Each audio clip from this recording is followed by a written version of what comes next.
Within the opulent palace of Persia, amidst its sprawling halls and intricate designs, Nehemiah held a position of great trust.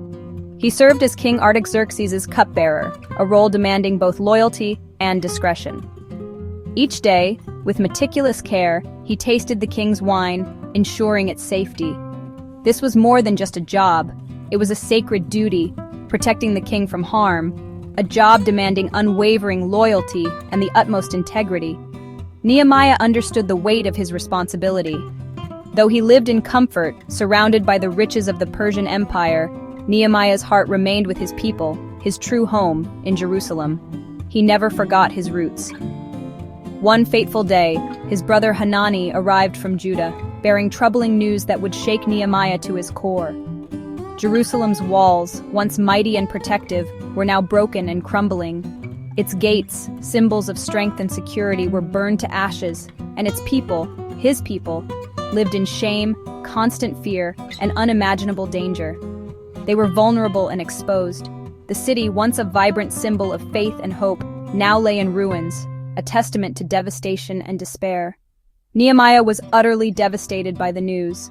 The weight of it crashed down upon him. The palace's luxury, once a source of comfort, now felt hollow and meaningless in the face of his people's suffering. He mourned for days, unable to eat, his heart heavy with sorrow, unable to find peace or solace. The suffering of his people became his own burden, a weight he carried deep within his soul. This grief, this profound sense of loss, became a powerful call to action, igniting a fire within him. Nehemiah could no longer ignore the pain and desperation emanating from his beloved homeland. He realized with growing certainty that God was stirring a divine purpose deep within his heart, a purpose he could no longer deny. He knew, with unwavering conviction, that he had to do something, anything, to alleviate their suffering. In his profound sorrow and confusion, Nehemiah instinctively turned to prayer, seeking guidance from above. He sought God's wisdom and guidance, knowing that only divine intervention could truly bring about the restoration he longed for. The comfort and security of the palace, the life he had built, could not outweigh the urgent call to restore his people and rebuild their shattered city. Nehemiah's unwavering faith and deep, abiding love for his people moved him to act, to rise above his own comfort and answer the call. He would not, could not, let Jerusalem's shame and devastation be the end of the story. He refused to accept defeat. God was gently planting a seed of hope, a tiny spark of possibility, in Nehemiah's heavy and burdened heart. This was just the beginning, the first step on a long and arduous journey that would ultimately change everything for Nehemiah and his people. Nehemiah's first and most crucial step was to seek God with all his heart, to pour out his soul in prayer and supplication. And so, with a heart full of both sorrow and hope, he began to pray, embarking on a spiritual journey that would shape his destiny. Nehemiah, burdened by the news from Jerusalem, poured out his soul to God, a heartfelt plea rising from the depths of his being. Fasting and praying day and night, his supplications ascending like incense before the Almighty.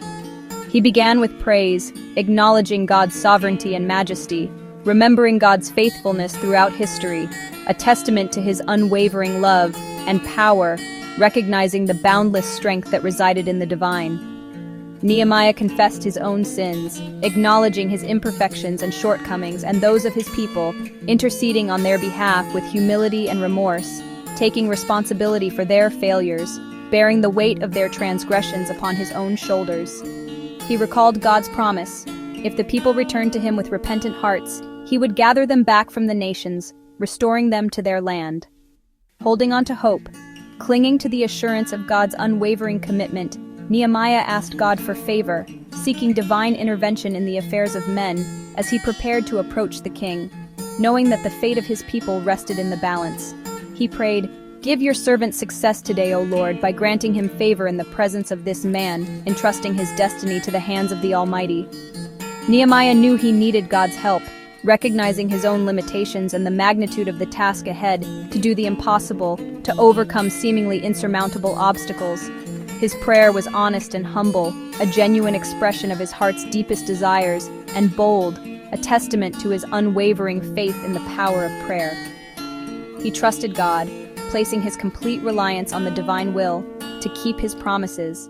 believing in the fulfillment of his divine plan. Nehemiah's faith was not just words, it was action, a catalyst for change and transformation. He was ready to risk everything, willing to sacrifice his own comfort and security for his people, driven by a deep sense of compassion and responsibility. Prayer became his foundation, the bedrock upon which he would build his future endeavors for what was to come, providing him with strength, guidance, and unwavering resolve. With his heart set, his spirit fortified, Nehemiah prepared to face the king, ready to advocate for his people and seek their restoration. For months, Nehemiah patiently waited and fervently prayed, seeking divine guidance and strength. He continued to serve the king diligently, carrying out his duties with a heavy heart yet unwavering dedication. One day, the king, in his astute observation, noticed a profound sadness etched upon Nehemiah's face. Intrigued and concerned, the king kindly inquired about the source of his distress. Nehemiah, filled with fear but trusting in God's unwavering presence, bravely explained the devastating ruin and desolation that had befallen Jerusalem. With genuine interest, the king then asked, "So, what is it that you want me to do? What is your request?" In that pivotal moment, Nehemiah paused, closed his eyes, and offered a silent, fervent prayer. Then, with newfound courage, boldly requested permission to return and rebuild the shattered walls of Jerusalem. Furthermore, he specifically asked for official letters of safe passage, ensuring his protection during the journey. He also requested the necessary resources and materials, vital for undertaking such a monumental work. To his utter amazement and profound gratitude, the king granted him everything he asked for. Full permission, all the necessary supplies, and even a protective armed escort for the journey. Nehemiah recognized and acknowledged God's guiding hand and provision in every single detail. His unwavering courage, coupled with his steadfast faith, opened doors and created opportunities he could never have possibly imagined or orchestrated on his own. Indeed, God had meticulously prepared the way before him. With a heart full of hope and determination, Nehemiah set out for Jerusalem, fully ready to rebuild and restore. Arriving in Jerusalem, Nehemiah kept his plans quiet.